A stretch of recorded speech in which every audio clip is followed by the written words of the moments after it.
Sasalpak natin to.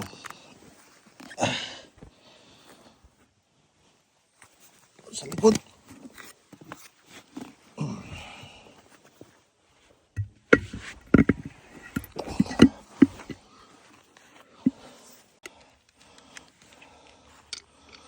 Kala ko hindi siya fit. Hindi siya 5 stud. Wala na. 2, 4, 5. 5 stud nga.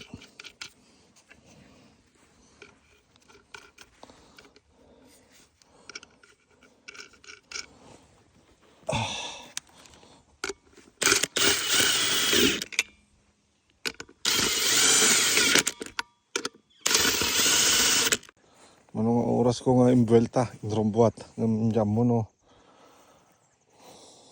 Kakayanin kaya niya. Kasi sumasayad yung parte nito.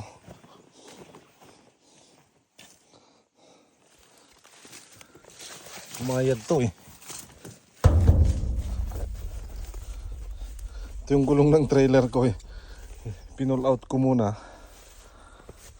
Yeah.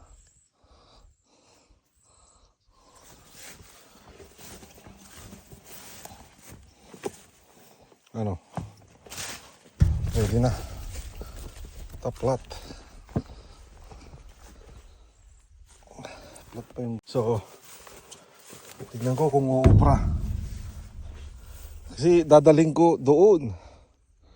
Doon ko muna ipesto. Then pag na-move ko to, kung may move ko, ito rin susunod. Ito lang yung paraan na nakikita ko. Kaya lang, ito nakasayad eh. Dahan-dahan. Dahan-dahan, amigo. Hop.